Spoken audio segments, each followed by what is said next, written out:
tous les matins également sur Espace TV en direct. Vous nous suivez là évidemment sur les bouquets Canal+, entre autres sur Star Time. Vous êtes du côté du Mali, TNT South Africa diffuse Espace de ce côté, SES 5. Très nombreux également à nous suivre sur Facebook. Continuez à réagir.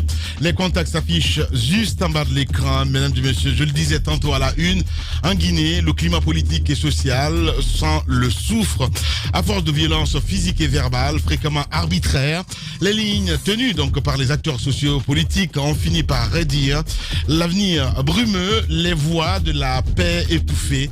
La Guinée entre donc dans une période électorale difficile et fort cruciale pour l'avenir de la nation et de la démocratie. À 2 semaines du scrutin présidentiel, les réserves évidemment sur le processus électoral parfois vertement exprimées semblent nourrir ici ou là quelques excès évocateurs comme en Moyenne-Guinée ou en Haute-Guinée les jours passés.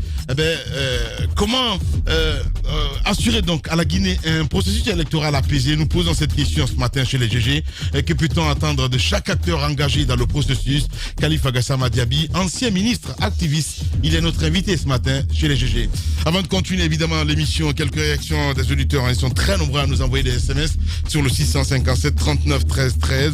Mais d'abord, voilà, on va essayer de faire un saut sur Twitter, entre autres, avec ce premier tweet que nous parvient à l'instant T, c'est de Fodé Abbas Yula qui nous écrit: bonjour les grandes gueules, bonjour à toute l'équipe. À mon avis, le non-respect de l'état de droit, de la gouvernance des élections, mais aussi le syndrome de la présidence à vie sont les paramètres donc, qui paralysent notre démocratie. Je salue de passage Khalifa Gassama Diaby. On reste avec Ali Macron aussi qui nous écrit: bonjour les GG. À l'approche donc des élections du 18 octobre, les esprits s'échauffent et l'adrénaline monte d'un cran. La situation est ultra sensible et potentiellement explosive. Il le dit ce matin. Chaque citoyen devrait donc faire preuve de responsabilité dans les discours qu'il prononce. Hashtag Espace GG. Ali Kamara aussi qui nous écrit: un peu partout en Guinée, nous assistons donc à la politisation, à la prolifération des scènes de violence entre militants de l'UFDG et du RPG. On a l'impression que ce sont 2 partis qui existent en Guinée. Ils sont les seuls à appeler donc à la violence. C'est honteux et désespérant. Nous restons avec cet autre aussi, Aboubacar Kamara qui nous écrit: bonjour les grandes gueules. Je pense que en toute vérité n'est pas bonne à dire, quelle que soit votre appartenance politique. Nous devons tous contribuer donc à maintenir la paix pour l'unité nationale. La Guinée est une et indivisible. Hashtag Espace GG. Peuple frustré aussi qui nous écrit: si la HAC n'a rien à faire que ses membres vendent des cacahuètes, les discours dans la presse sont à l'image de la Guinée, chaotique, sans l'honneur ni retenue, où les faits comptent peu, où aucune règle n'est respectée. C'est donc c'est Peuple frustré qui nous envoie ce message. Yazid aussi qui nous écrit, Yazid Al-Digué qui nous écrit: bonjour les grandes gueules, on ne peut pas parler paix sans justice. Et aujourd'hui, malheureusement dans notre pays, ceux qui s'attaquent aux populations pour des raisons politiques sont connus, mais que la justice est sans puissance dans tout ça. Voilà. Je comprends pas ce qu'il veut dire. Hashtag Espace GG. El Bangou aussi, bonjour les grandes gueules. Toutes les institutions de la République sont infondées, inféodées, il veut dire, y compris donc la HAC. Sinon, une feuille de route communicationnelle est établie qui doit être de force respectée par tous les partis politiques au cas échéant. Merci beaucoup. On reste avec Mustapha Dakar aussi qui nous écrit: bonjour les grandes gueules. Le problème de la Guinée est son état qui est censé de réglementer donc les règles réagissant à la vie dans le pays. On bafoue tout. Des propos à caractère ethnique, sans oublier donc nos journalistes ratés qui ne savent pas l'éthique et la déontologie du métier. Hashtag Espace GG. Barry Mamoudou Saliou aussi qui nous écrit: qu'est-ce que vous voulez qu'on fasse dans les violences quand les violences sont entretenues par ceux qui doivent l'interdire? N'oubliez pas de nos jours que tout le monde est journaliste avec son téléphone et son compte Facebook. Voilà, hashtag Espace GG. Nous avons aussi Selousso qui nous écrit sur le hashtag Espace GG. Bon dia, bonjour à vous, Selousso depuis l'Angola, précisément dans Moussikou. Lamine, pourquoi laisser les politiques nous faire croire qu'on est différent alors qu'ils n'ont pas de programme solide. Voilà, donc hashtag Espace GG. On a Ibrahim Sori Kouyaté aussi qui nous écrit. En cette période électorale, les tensions sont palpables, les nerfs à vif, la responsabilité donc des journalistes et des hommes politiques, voilà, le manteau de pyromane, je comprends pas ce qu'il veut dire, hein, sincèrement, voilà. On a aussi Fall qui nous écrit. J'exhorte tous les compatriotes guinéens à être vigilants et intelligents en cette période électorale. Merci beaucoup. Ne pas céder donc à la manipulation. Nous restons avec ces auditeurs. Ils sont très nombreux à réagir. Nous avons cet autre aussi qui nous écrit. Voilà, 5 fois moins d'écoles primaires dans un rayon de 5 km, 7 fois moins d'écoles secondaires, 15 km, 10 fois moins d'établissements d'enseignement supérieur dans un rayon de 100 km. Ce sont les chiffres, évidemment, que nous envoie ce matin. Merci beaucoup. On a cet autre aussi, hein, lui, c'est Fodé Baldé du côté de l'UFR, qui nous écrit. Bonjour les grandes gueules, bonjour à toute l'équipe. En Guinée, c'est l'émetteur qui est ethnique et violent et non le récepteur. C'est là qu'on réagit, c'est là qu'il faut agir. Lorsque l'émetteur est ethnique, il faut un récepteur républicain pour éviter donc la violence. À ce niveau, notre société a échoué à faire émerger donc des républicains. Fodé Baldé du côté de l'UFR qui nous envoie ce message. On reste avec cet autre aussi. Bonjour les grandes gueules. Pour votre information, aucun militant du RPG n'a été attaqué au Fouta.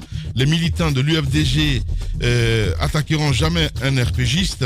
Pourquoi ne pas condamner l'attitude des RPG et la complicité du service de sécurité? Pose la question ce matin. Nous restons avec cet autre aussi. Hein. Les 99% des bêtises au niveau des médias se font au niveau des sites qui parfois diffusent les propos de certains leaders ethniques et régionalistes. Bouka, du côté de la RTG, qui nous envoie ce message. Un autre aussi qui nous écrit. Bonjour Lamine, je veux profiter de cette opportunité pour exhorter le MENA de nous aider à avoir un enseignant pour l'école primaire de Djonkea, sous-préfecture de Kansangui, à Tougué. On n'a qu'un seul enseignant qu'on paye 24 millions par an. Ibrahim Assouri Diallo, du côté de Guinée Matin, qui nous envoie ce message. Ils sont très très très nombreux évidemment à nous envoyer des messages sur le 657 39 13 13. J'enchaîne avec Moria Kaba qui nous écrit: bonjour les grandes gueules. Monsieur Alpha Condé a passé 10 ans à combattre tous les contre-pouvoirs dans le but de rester le seul maître à bord. Toutes les institutions républicaines ont été dépouillées de leur matière grise et meublées donc par des militants zélés et extrémistes. On peut rien attendre de la HAC quand elle est constituée des insulteurs. Bon, je comprends pas tout ce qui est en train de partir en éclat aux yeux de tous. La Guinée mérite mieux. Alpha doit partir. Moria Kaba qui nous envoie ce message. D'autre côté, d'autres sons de cloche évidemment du côté de l'RPG Arc-en-Ciel. Alpha Moustama Kadiabi. Bonjour Lamine, bonjour à toute l'équipe. Gassama Diaby chez les grandes gueules. Après plus de 8 mois, il faut prévoir à la fin de l'émission aujourd'hui à 13h. Non, pas du tout. On va rendre l'antenne à 11h. Dites à M. Ahmed Kourouma, s'il ne pourra pas tenir, il peut sortir maintenant. Hein. Bonne journée depuis Sékou Touréa. C'est Alpha Moustama Kadiabi qui nous envoie ce message. On va rester dans le sillage, cette fois-ci du côté de PEDN. Non, pas plutôt. PADES, c'est ça. Hein. Aboubacar Bigop Kaba. Bonjour Lamine, bonjour à toute l'équipe. Faut-il rappeler encore aux Guinéens que nous avons tous un devoir de promouvoir l'unité nationale et la stabilité de notre pays. Lamine, ceux qui n'ont ni projet de société, ni un bilan à présenter aux Guinéens, optent donc pour la division afin de cacher donc leur incapacité à servir dignement le pays. Refusons-le et optons pour un changement quantitatif. C'est Big Up qui nous envoie ce message. Merci beaucoup. Voilà, merci à vous tous. Ils sont très nombreux évidemment à réagir. Avant d'appeler donc Gassama qui va intervenir dans un instant. Oui, Roby, tu étais sur le point évidemment avec les enseignants. Non, je voudrais mettre un accent particulier sur les conditions de vie des enseignants qui sont à l'intérieur du pays. On fait de la télé, Ahmed. À l'intérieur du pays. Conakry, c'est vrai que la situation est difficilement acceptable à Conakry, mais à l'intérieur du pays, c'est encore plus piteux que Conakry. Vous avez des enseignants qui alternent entre agriculture, chasse pêche et enseignement. Et l'enseignement, à ce niveau-là, c'est la recherche, c'est du quotidien. Un enseignant doit pouvoir avoir le temps de lire, un enseignant doit pouvoir avoir le temps de préparer le cours, un enseignant doit avoir le temps de réactualiser sa pédagogie, vous comprenez? Mais ils n'ont pas le temps de le faire. Ils sont plutôt à la recherche du quotidien, du comment vivre, comment faire vivre leur famille. Et comment voulez-vous que cet enseignant-là, quand il part en classe, qu'il puisse avoir la capacité intellectuelle de donner des cours, des très bons cours aux élèves? Ce n'est pas possible. Donc je veux dire que autant on décrit la situation à Conakry, mais autant il faut mettre beaucoup plus l'accent sur les conditions de vie des enseignants qui sont à l'intérieur du pays, qui eux souffrent plus que ceux qui sont à Conakry. Ce n'est pas les conditions de l'enseignement, les salles de classe. On est en train de décrire les salles de classe à Conakry en parlant d'une partie qu'il faut lâcher. Allez-y à l'intérieur du pays. Vous avez moi j'ai trouvé du côté, ce qui est plus choquant, c'est que vous allez vers Sangaridi, vous avez encore dans une zone minière, pas loin des mines d'extraction, pas loin des sociétés minières, vous avez des écoles en paille. Des écoles en paille, et quand vous rentrez dedans, vous allez vous retrouver à combien de places en bas? Vous avez un minimum de 5, 6, 10 places. Ça veut dire, et ces écoles-là, tenez-vous bien, c'est au moins 5 villages qui ont des enfants qui viennent prendre cours là. Et donc, ce système de partage, non seulement il y a pour un seul village, c'est un système de rotation pour les enfants du village. Donc, ça veut dire que par jour, vous avez le village, par jour, les enfants peuvent faire 3 fois l'école. Et le système de rotation est valable pour les 5 villages. Merci. Donc, ça veut dire, non, permets-moi de finir là. J'avais pas eu assez de temps. Donc, ça veut dire quoi? Ça veut dire que pour le système de rotation pour les 5 villages, chaque village a la chance d'envoyer son enfant à l'école une seule fois dans la semaine. C'est bon? Et ça, c'est encore en Guinée. Ouais. Et encore pire, c'est dans une zone minière appelée zone spéciale économique, je sais pas moi, zone économique spéciale. Donc, voyez-vous, avec promotion du contenu local. Promotion du contenu local, exactement. Et pas loin des grandes sociétés minières, des grandes extractions de mines. Donc, là-bas, voilà les conditions. Et imaginez vers Yomou, vers Zogota, en fait, Roby, vers Galapaï, tu vas très loin. Vers, je sais même Tu pas, vas même très loin. Les conditions que Moussa Hiro était en train de décrire tout à l'heure, de salle de classe où il y a de la pluie qui tombe, où on est obligé de diviser la salle en 2, 3 parties pour permettre aux enfants d'étudier en de bonnes conditions. Nous, on a étudié comme ça. Et c'était pas au village, c'était à Kissidougou. Oui. Au centre-ville, il y a beaucoup d'écoles comme ça qui ont existé. Quand vous dites que même à Conakry, ça existe, on parle peut-être de ces enseignants-là, mais il faut aussi évoquer le cas des enseignants du privé. Ça, ce sont, comme vous voulez, ce sont les esclaves du métier de la craie, ici en Guinée. Les promoteurs d'écoles privées que vous voyez sont des tortionnaires, je vais vous dire, sont des négriers. Ils font ce qu'ils veulent. Tu t'amuses à revendiquer ne serait-ce qu'un petit brin, on te met à la porte, oui. On te licencie, et parfois on te crée beaucoup d'autres problèmes. C'est comme ça que ça fonctionne. En terminant, je veux quand même rappeler, Ahmed aime bien les citations, les belles pensées. Je vais lui en faire une, parce que je suis totalement d'accord avec Moussa Moïse sur le discours de Abakar Souma. Moi, je ne l'adoube pas. Je veux rappeler à Ahmed cette belle affirmation de Winston Churchill qui disait les autres quittent leurs convictions pour l'amour du parti. Moi, je quitte le parti pour l'amour de mes convictions. C'était une belle valse comme ça pour rappeler que les convictions sont sacrées. On ne les bazarde pas. Il y a pas de moyen de le faire. Et en terminant, Moussa Hiro faisait bien de souligner ceci. Tous les autres secteurs, il y a de la corruption, ça ne marche pas ailleurs. Et elle soulignait que c'est dans l'éducation qu'il ne devait pas y avoir de magouille et de fraude. Je veux simplement dire que c'est parce qu'il y a de la magouille dans l'éducation que tous les autres secteurs sont pourris. Le jour où on va sortir la magouille dans l'éducation, il n'y en aura plus ailleurs parce que l'éducation, par principe, c'est transmission. Bien. Écoute, moi je vais te faire aussi une autre belle citation qui est de René Char. Ce qui vient au monde pour ne rien changer ne mérite ni respect ni égard. Voilà. Bien. Vous êtes chez les grandes gueules. Événement. Aujourd'hui, chez les GG, l'ancien ministre des Droits de l'Homme, de l'Unité nationale et de la citoyenneté brise le silence. En pleine campagne électorale parsemée de violence, de discours caustiques qui nous préparent à un lendemain difficile et dangereux pour la Guinée, Khalifa Gassama Diaby monte au créneau pour interpeller l'État, le peuple de Guinée, les acteurs politiques et la communauté internationale. Que reste-t-il de notre démocratie? Que faut-il faire pour éviter le chaos dans notre pays? Quel regard porte-t-il sur ce processus électoral? Quelle équation pour l'avant et l'après 18 octobre? Gassama Diaby, fidèle à son franc-parler, connu pour son audace et son indépendance à toute épreuve, donnera sa vision des choses, son regard sur le pays et quelques pistes de solutions. L'homme qui refuse tout engagement politique et partisan en Guinée reste déterminé dans son combat pour une Guinée démocratique, juste et respectueuse des droits humains. Aujourd'hui, chez les GG, Khalifa Gassama Diaby, intellectuel et activiste des droits de l'homme, respecté en Guinée et au-delà de nos frontières, l'ancien ministre de la République répondra aux questions des GG.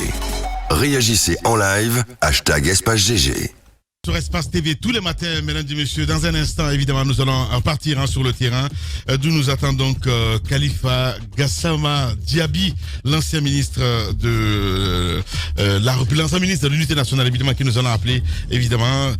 Après 8 mois, donc finalement, il sort. Je sais pas qu'est-ce qu'on peut s'attendre aujourd'hui, en tout cas, parce que tout ce qui se passe aujourd'hui, j'ai l'impression qu'il avait prédit un peu tout ça, Madame Hiro. Lamine, Gassama, on l'a reçu ici à plusieurs reprises.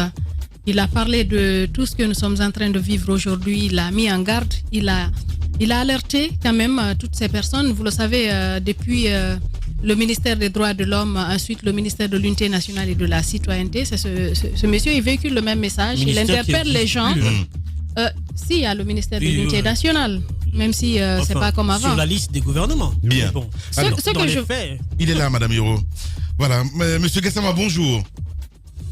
Bonjour à tout le monde, bonjour au peuple de Guinée. Bienvenue chez les Grandes Gueules, Monsieur le ministre. Alors nous en parlions tout à l'heure.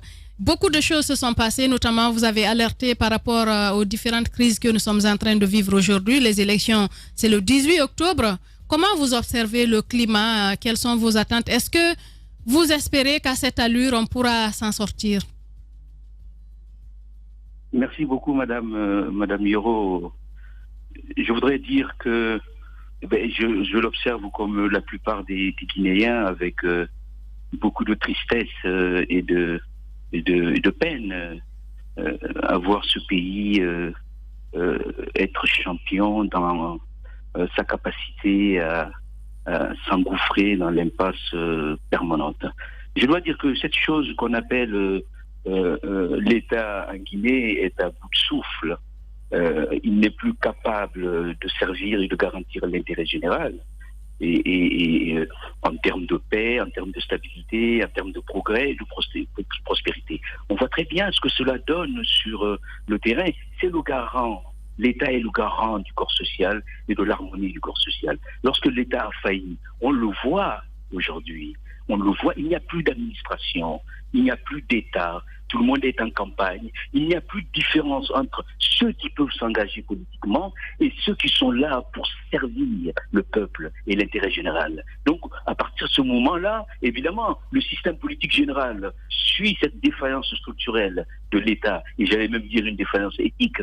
C'est pas étonnant, vous l'avez dit, Madame Hiro, pour ceux qui observent ce pays, ces patriotes guinéens, ces intellectuels guinéens qu'on ne manque pas, et en Guinée et à l'étranger, ce qui se passe en Guinée est totalement prévisible. On n'a pas besoin d'être un savant pour savoir que si on ne fait pas les choses normalement, il ne faut pas s'attendre à un résultat différent. Ce qui est aujourd'hui inadmissible, ce que les politiques en Guinée, à commencer par l'État qui a la responsabilité principale de garantir le respect des institutions et des normes dans ce pays, n'ont de promesses pour le peuple de Guinée que le chaos ou le chaos. Et je dis que cela suffit maintenant. Il faut que les Guinéens se préparent à dire stop à ce système politique général, à cette gouvernance qui n'est plus capable de garantir aux Guinéens un environnement de paix et de stabilité.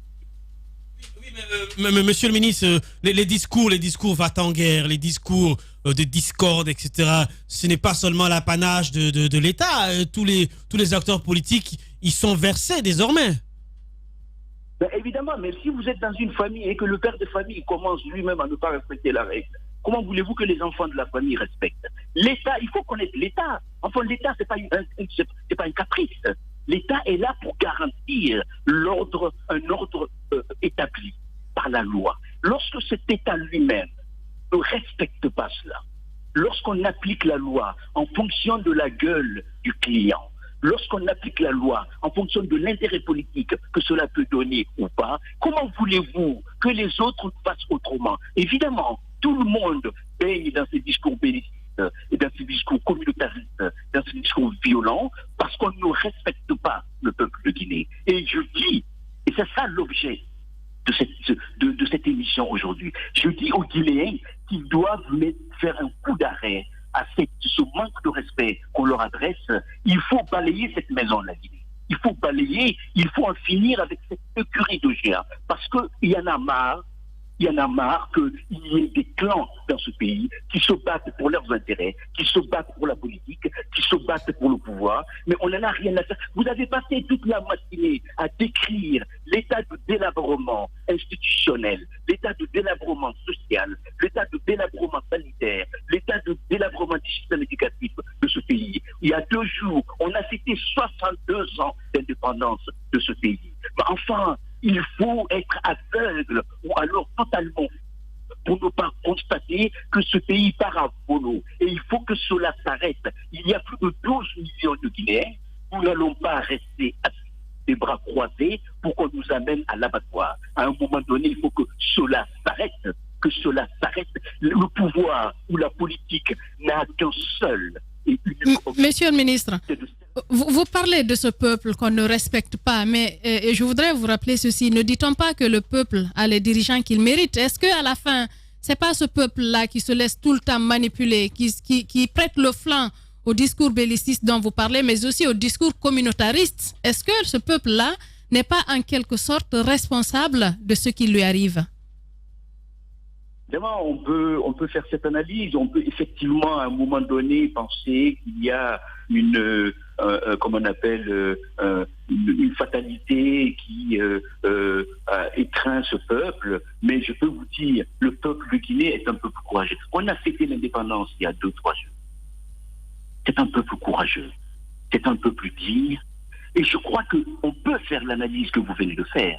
Mais il faut aussi se dire que si ce peuple ne bouge pas, peut-être parce qu'on ne lui a pas proposé d'alternative crédible, parce qu'on ne lui a pas proposé quelque chose qui rassemble les Guinéens, non pas qui prenne aux uns pour donner aux autres, mais qui fasse en sorte que chaque Guinéen, quelle que soit son opinion, quelles que soient ses origines, soit heureux de vivre dans ce pays en voyant sa liberté et sa dignité garantie. Monsieur le ministre, vous parlez d'alternative.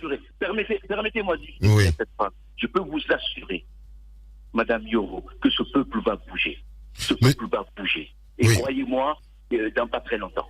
Monsieur le ministre, vous avez fait un édito vitriol où vous avez disséqué la société guinéenne votre édito s'appelle Suicide d'une nation. Vous avez fait un constat terrible de notre société et je vous l'accorde, je suis en accord avec vous. Et vous venez de parler tout de suite, je vous cite, d'essayer de trouver des solutions. Quel serait, après ce constat que vous avez fait, après le magnifique discours que vous avez fait à l'Assemblée nationale, quelles seraient aujourd'hui vos solutions pour sortir du constat simple? Le diagnostic est posé, on le connaît. Quel serait maintenant le remède de cheval que vous voudriez inculquer à la société guinéenne? Je crois que le long de l'interview, on en arrivera, mais je peux vous dire d'ores et déjà que je suis déterminé, comme je l'ai toujours fait depuis que je suis né. J'ai vécu dans ce pays. Je suis né dans ce pays. Je suis parti apprendre. J'ai toujours eu l'amour de ce pays, de chaque Guinéen. Je n'ai jamais de toute ma vie regardé un Guinéen autrement qu'à travers l'humanisme et la citoyenneté, et le fait qu'on partage une même histoire et une même terre. Je suis déterminé à m'engager avec un mouvement qui va réclamer qu'on respecte ce peuple. Et cela commencera dès aujourd'hui. Et nous nous opposons à ce processus électoral. Nous disons qu'on se fout des Guinéens en leur faisant croire qu'après tous les dégâts structurels, moraux, éthiques et conjoncturels qu'on a dans ce pays, et qu'on me fait croire aujourd'hui qu'il suffit d'organiser une élection pour que le lendemain on se réveille avec une autre Guinée. C'est impossible. C'est une malhonnêteté intellectuelle et morale vis-à-vis des Guinéens. Il y a un tel dégât dans ce pays qu'il nous faut une pause pour faire l'inventaire de ce que nous avons fait de ce pays et définir quel pays nous voulons et comment nous pouvons faire en sorte que ce pays devienne une nation et que chaque Guinéen puisse prétendre, au même titre que tous les autres, à servir ce pays et à le faire dans la liberté et le respect de nos normes juridiques et morales. Et bien. Cela sera fait. Voilà. L'information capitale, voilà, Khalifa Gassama Diaby qui s'engage, mon cher Tamba, il faut le rappeler. Un mouvement, monsieur le ministre, vous vous attendiez bien à cette question parce que cette fois, on se disait au-delà de la critique de la situation, du tableau que vous avez l'habitude de dépeindre, quelle serait, votre participation? Et cette annonce tombe bien. Parlez-nous donc de ce mouvement-là. Ouais. Comment est-ce qu'il va se structurer? Est-ce que c'est un mouvement politique? Est-ce que ça va être un mouvement neutre qui va faire appel à toutes les ressources de la nation? Comment l'imaginez-vous, ce mouvement, et à quand son lancement? Aujourd'hui, il l'a dit. Ce mouvement n'est pas un mouvement politique dans le sens des partis politiques pour la conquête du pouvoir. Ce n'est pas un mouvement pour la conquête du pouvoir. Je l'ai dit. Vous savez, c'est assez étonnant en Guinée quand on dit on n'est pas intéressé par le pouvoir. Les gens sont tellement obsédés par le pouvoir. Il y a une chose. Je vais vous dire une chose. Je suis né à Kindia, dans une modeste famille. Quand j'étais tout petit, je me levais chaque matin à 5 heures du matin et j'accompagnais ma mère au marché avant d'aller à l'école. Je suis né dans cette famille comme 95% des familles guinéennes. Je ne laisserai plus, je ne permettrai plus qu'on nous prenne pour des moutons de panurge et qu'on nous traite comme des vauriens. Parce qu'à chaque fois que j'entends une famille guinéenne humiliée et que j'observe ces femmes au marché, j'y vois ma mère perdre son âme. Et je dis ce mouvement n'est pas un mouvement politique. C'est un mouvement citoyen, absolument neutre, comme je l'ai toujours fait. Pas neutre moralement, mais neutre de façon structurelle, impartial, qui appelle à tous les patriotes guinéens, de quelque bord qu'ils soient, qui acceptent de placer la Guinée au-dessus de leurs intérêts du moment et de leurs intérêts personnels ou particuliers ou de clan, et d'imposer une feuille de route. J'appelle à tous les Guinéens, de Conakry à Yomo, à tous les patriotes, à toute la jeunesse de Guinée, qu'ils comprennent qu'une affaire d'élection, c'est de l'arnaque. L'élection est devenue un piège à fond dans ce pays. Quand on aura fini les élections, les problèmes qui étaient là hier, on les retrouvera dans le pays le lendemain. Il faut que ça s'arrête. D'accord. Aux élections. On comprend bien, monsieur le ministre, l'appel il est plutôt clair, mais vous savez, moi, je veux quand même rester très très réaliste. C'est la question en deux. Il y a un mouvement qui existe, qui s'est levé contre l'avènement de cette nouvelle constitution, même d'un troisième mandat en République de Guinée. Vous savez bien, c'est le FNDC. Première question, est-ce que il y aura une sorte d'alliance entre vous et tous les mouvements qui existent autour du FNDC pour combattre ces velléités de maintien à la tête de l'État guinéen? Et puis, la question qui en découle, c'est que on n'a pas toujours réussi depuis plusieurs années à nous opposer à toutes ces velléités, monsieur le ministre. Qu'est-ce qui va finalement faire la différence pour que, comme vous le dites, cette fois-ci, on puisse arrêter cette machine broyeuse des Guinéens? Quand on sait que vous allez bientôt attirer la gourmandise des grands partis politiques, sachant votre carrure, comment allez-vous résister à cette tentation de ne pas être trop politique finalement? Mon cher Roby, je crois que sur ce point-là, je pense que les faits parleront. Je ne vais pas ici dire comment je vais résister. Je ne suis pas intéressé par les partis politiques. Ça ne m'intéresse pas parce qu'ils ont trahi ce pays. Ils ont trahi ce peuple. Ce que je dis, et pour répondre aux questions de Tamba, il n'y a pas d'antagonisme avec les mouvements qui existent, citoyens qui existent déjà. notre revendication est bien plus large. Nous pensons que les questions dans ce pays ne sont plus exclusivement liées aux questions du respect de la Constitution. De cette Constitution de 2010 dont on parle, combien de fois a-t-elle été violée dans ce pays avant l'affaire de mandat? Combien de Guinéens sont morts alors que la Constitution leur garantit le droit à la vie? Le droit naturel leur garantit le droit à la vie. Combien de citoyens ont été arbitrairement arrêtés alors que la Constitution leur garantit les libertés essentielles? Combien de Guinéens ont accès à la santé alors que la Constitution leur garantit le droit à la santé? Vous avez parlé du système éducatif tout à l'heure. La Constitution leur garantit un système éducatif efficace et efficient. Le problème, c'est que tant qu'on n'aura pas balayé ce maison et mettre de l'ordre, vous avez beau faire n'importe quelle constitution que vous voulez, n'importe quelle élection que vous voulez, ça ne marchera pas. Il ne faut pas qu'on se leurre. Et justement, monsieur le ministre, comment... Le principe, s'il vous plaît, j'ai juste fini ce point. Le principe de ce mouvement, ce n'est pas un mouvement qui m'appartient. J'appelle chaque Guinéen à s'approprier de cette idée. Ce mouvement s'appellera Mouvement pour la dignité et le respect du peuple de Guinée. C'est un mouvement informel. Chaque Guinéen, dans les quartiers, dans les sous-préfectures, dans les villages, à l'intérieur comme à l'extérieur du pays, nous avons des points précis de revendication qui ne se limitent pas à la question de la Constitution de 2010, ce que je respecte, puisque je respecte le FNTC et les citoyens qui se battent pour ces questions. Mais il faut élargir les choses, il faut une pause dans ce pays, il faut une transition. Il faut une transition, je le dis très clairement. Il faut que le chef de l'État renonce à être candidat. Je le dis très clairement. Le président de la République ne peut pas prendre la responsabilité d'engager l'avenir de ce pays en direction du chaos. Je ne peux pas, moi, personnellement, je ne peux pas l'admettre. Cette terre est la mienne. S'il faut que j'y laisse ma vie, je le ferai. Que ça réussisse ou pas à Tamba. On ne mène pas les combats à Tamba parce qu'on est convaincu qu'ils seront gagnés. On les mène parce qu'on doit les mener. Il faut qu'on respecte ce pays. On ne peut pas accepter que des individus décident d'engager le destin d'un peuple parce qu'on a le pouvoir, parce qu'on a la force, parce qu'on a l'argent. Mais ce n'est pas acceptable.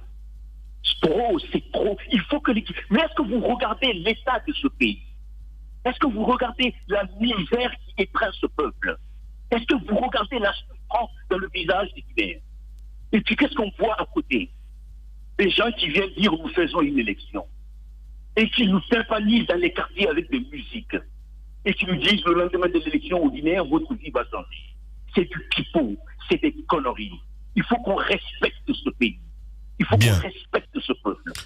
Justement, là, je dis aux Guinéens, il n'y a pas de bureau, il n'y a rien. Il faut que dans les quartiers, les femmes, les hommes, les jeunes universitaires, ceux qui sont au chômage, ceux qui ont du travail, j'appelle aux intellectuels, aux ouvriers, il faut qu'ils se constituent en section citoyenne. Ils n'ont pas de responsable. Ils ne le font pas pour moi. Je suis candidat à rien.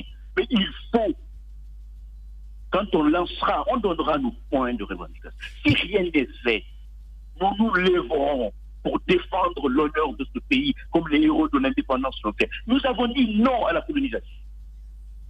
Mais aujourd'hui, il y a une colonisation locale. Cet état post-colonial est à l'image parfaite de l'administration coloniale. Je dis à nos compatriotes, ceux qui vont vous trouver dans vos maisons, dans vos taudis, pardonnez-moi cette expression déplacée, et qui viennent avec leur 4x4, avec leur boubou, leur belle veste, et qui viennent vous dire de donner un sac de riz, un bidon d'huile, 200, 300 000. Si cela ne suffit pas, on titille ce qui marche dans ce pays, l'instinct communautaire, et qui viennent vous dire nous sommes de la même communauté, nous sommes de la même famille. Monsieur le ministre, dites à ces gens-là de commencer par vous donner leur boubou leurs belles voitures et leurs belles villas. Bien. Monsieur le ministre, deux questions. Khalifa Gassama Diaby, notre invité ce matin. Monsieur le ministre, allez-y, Ahmed. Oui, deux questions. On sent quand même, c'est vrai qu'on sent dans votre discours une charge profonde, un changement de paradigme, c'est très bien. Mais j'ai quand même deux questions à vous poser. La première, vous avez parlé de la nécessité absolue d'une transition. Or, je sais que vous saviez bien manier les mots, vous connaissez la signifiance des mots.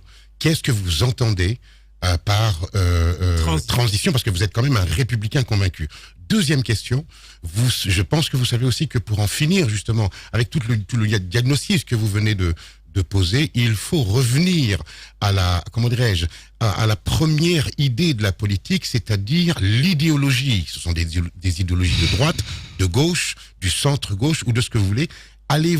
Pourriez-vous nous dire aujourd'hui quelle direction idéologique votre mouvement va prendre, si ce n'est évidemment la direction des Guinéens?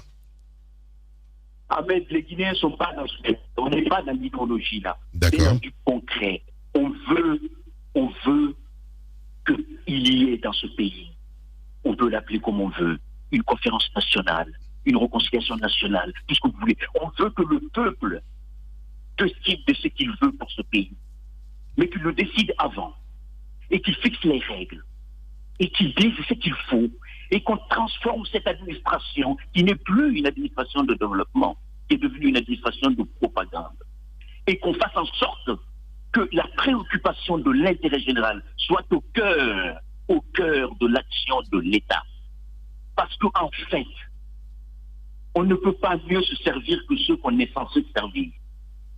Il faut qu'on fasse en sorte que l'action publique soit exclusivement et fondamentalement orientée dans la satisfaction des besoins des citoyens, des besoins en termes de prospérité, en termes d'éducation, en termes de bien-être, en termes de logement, en termes d'accès à l'eau potable, en termes de courant, en termes de route, en termes d'école, tout ce que vous voulez. On n'est pas dans un débat gauche-droite à une interrogation de faire ce débat avec mais pour l'instant, on est dans le concret. Toujours pour un peu marcher sur les pas de Ahmed, de mettre dans un autre volet. Vous savez que la tradition dans notre pays, pour faire tenir un mouvement ou une entité politique, il faut en avoir les moyens. Comment allez-vous faire pour casser ces codes si vous voulez faire autrement? Ou alors, est-ce que M. Gassama Diaby s'est suffisamment préparé financièrement pour pouvoir garder en vie son mouvement? Écoutez, mon cher... C'est une question essentielle, hein, monsieur le ministre. Oui, c'est essentiel. Dans le contexte guinéen. Je peux répondre? Oui, allez-y. Je n'ai pas un rond. Mais je peux vous garantir, vous serez surpris de l'engagement des Guinéens. Les gens croient dans ce pays qu'on paye les Guinéens. Ils ne sont pas naïfs. Je n'ai pas un rond à donner à personne.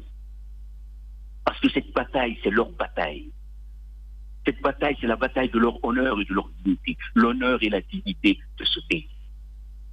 Quand le président Ahmed Sékou Touré était à son âme, les Barry Yawando, les Barry 3, les Mbalia Kamara, les Keita Koumandian, les Mafori Bangoura, les Jean-Martin Sissé, les Lansana Deyavo, quand ils se battaient pour l'indépendance de ce pays, ils n'ont pas payé les Guinéens pour ça. Le peuple n'est pas naïf. Il faut juste qu'il trouve son intérêt objectif dans une bataille. Et en ce moment-là, vous comprendrez la détermination des Guinéens parce qu'ils en ont marre de cette misère. Bien. Et ils feront en sorte que cela change et que cela marche. Allez-y, Tamba. Alors, la campagne est lancée. Je crois qu'il y a déjà un peu plus de deux semaines aujourd'hui. Monsieur le ministre, nous sommes le 5 octobre, plus que 12 jours. Au 13e, c'est l'élection présidentielle. Pourquoi avoir attendu tout ce moment? Est-ce que vous ne pensez pas que vous êtes un peu en retard par rapport à la marche vers ce fameux 3e mandat? D'autant plus que, pour enchérir, d'autant plus que vous dites il faut que M. Alpha Condé renonce, alors que la marche, elle est déjà... Je veux dire, le train a déjà bougé, d'autant plus que... Est-ce que ce n'est pas un leurre, ce n'est pas une utopie de plus, parce que le FNDC s'est battu pour ne pas d'abord qu'il y ait cette nouvelle constitution, pour ne pas qu'il y ait cette candidature. Comment vous allez vous y prendre pour l'amener à changer, à revenir à de meilleurs sentiments? Ben on verra. On verra.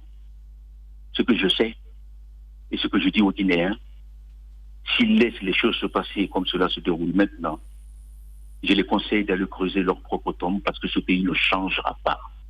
Il ne changera pas tant que le peuple n'aura pas repris sa liberté, son pouvoir, parce que c'est lui qui est souverain. Parce que ceux qui vont leur donner de l'argent, cet argent c'est leur argent. Au lieu de leur donner des miettes, il faut que le peuple comprenne, que les Guinéens comprennent, que ceux qui m'écoutent comprennent. Ce processus électoral n'a aucun intérêt. Notre pays est menacé. Son existence est menacée. Je ne parle même plus de dignité puisque les Guinéens n'en ont plus, tellement nous sommes dans la misère et la pauvreté. Ce que je peux faire, c'est ce que je fais. Je ne suis pas un dieu. Je m'engage pour ce pays. Je dis aux Guinéens ce qu'il faut faire. Je n'ai jamais menti à ce peuple. Parce que je n'ai jamais fait de parti pris.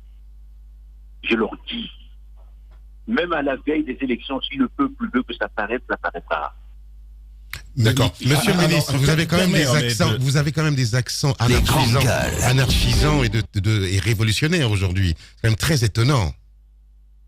Ahmed, il ne faut pas jouer avec les concepts. Quand le peuple veut prendre le pouvoir qu'on lui a volé, ce n'est pas de l'anarchie, c'est de la démocratie. Il ne faut pas jouer avec les concepts. Si vous parlez de république, elle est où la république? Elle est présente. Elle est où? Elle est présente. Malgré tout, elle est présente. Elle est présente quand les lois ne sont pas respectées. Elle est présente puisque vous, monsieur le ministre, elle est présente puisque vous en avez été un membre de l'État, donc de la République. C'est qu'elle est présente quelque part. Même si elle ne vous satisfait pas en l'État, elle est quand même présente. Je dis qu'elle n'est plus présente. Elle ne l'est plus. Justement, mon rôle était de faire en sorte que nous retrouvons ce chemin de la République. La République, ça s'appelle quoi? C'est quoi la République? C'est la chose publique. République. Alors, monsieur... La chose publique. Elle est où la chose publique? Et cette chose publique est définie, garantie, encadrée par les lois de la République. Les lois ne sont plus respectées. Peut-être, monsieur... Moi, je la cherche, la République. Peut-être que, monsieur le ministre, je comprends parfaitement vos deux avis, une République qu'il faille restaurer, mais il y a la question de Ahmed qui, à mon avis, n'est pas totalement répondue. C'est celle de cette transition que vous avez évoquée. Quelle forme va-t-elle prendre, monsieur le ministre? Comment l'entrevoyez-vous, cette transition-là?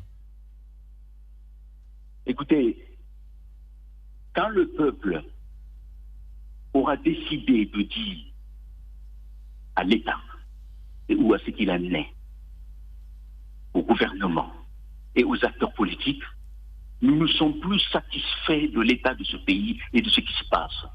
C'est quoi une transition? Une transition, c'est une pause pour y voir clair, pour mettre de l'ordre, avant de passer à des choses plus normales. Il n'y a rien d'anormal dans le concept de transition. Non, je suis pas, je n'ai pas, si vous permettez, cette virgule, Permettez-moi de répondre. Oui, je vais juste vous laisser continuer, et vous allez continuer tout à l'heure. Oui. Je dis pas qu'il y a quelque chose de mal à l'intérieur d'une transition. On comprend bien ce passage d'une situation à une autre, c'est bien de cela qu'il s'agit, mais vous évoquez bien la transition, vous qui appelez à ce soulèvement, à cet engagement citoyen, vous devez naturellement savoir où vous voulez nous conduire. Mais, monsieur le ministre, c'est tout le sens de la question. Mais c'est pas où je veux vous conduire. C'est ce que le peuple veut. Il faut pas changer de débat. Nous ne sommes pas là pour expliquer comment. Il va se passer deux choses. Ce mouvement, nous allons faire dans les prochains jours, très vite, un communiqué de revendication. Et je demande à tous les Guinéens de s'approprier ce communiqué et tous ces points de revendication. Et il sera soumis au gouvernement et aux acteurs politiques. Il y aura deux façons de faire. Soit les différents acteurs de ce pays se retrouvent et se mettent d'accord pour enclencher une phase transitoire, pour régler un certain nombre de problèmes. et faire comprendre aux Guinéens et que la politique n'a aucun sens dans ce pays si elle ne consiste qu'à être un lieu d'affrontement des cynismes et des égoïsmes. Et où cela se fait, ou comme cela est arrivé depuis la nuit des temps, le peuple décidera de prendre son destin en main. En tout cas, c'est mon souhait. Bien. Lorsque vous parlez du peuple qui décidera de prendre son destin en main, en cas de sourde oreille à votre communiqué de revendication, quelles seront les démarches que vous allez entreprendre? Est-ce que vous allez prendre les mêmes sentiers que les anciens, les mouvements qui ont existé avant et les partis politiques, en appelant à des manifestations, ou alors vous avez d'autres armes sous la main? Écoutez, chaque chose, ce que je dis, le procédé, il est simple. Nous allons demander ce que les Guinéens souhaitent et ce qui est bon pour ce pays. Bien. Allez, Ahmed, dernière question, s'il te plaît. Oui, monsieur le ministre, il y a beaucoup, vous avez utilisé beaucoup de vocables aujourd'hui, bravo. Moi, j'ai quand même un souci. Est-ce que Oui. Ahmed. Oui. Est-ce que je peux finir de répondre? Quand vous posez une question... Ah oui, non, bien sûr, non, bien sûr, vous pouvez finir de répondre, excusez-moi. Voilà, excusez-moi. Allez au bout, voilà. Non, excusez-moi, allez au bout. Il y a des points de revendication qui sont posés. Si ma responsabilité personnelle est de demander aux Guinéens demain si ces points n'étaient pas acceptés, d'occuper tous les lieux publics, je dis bien.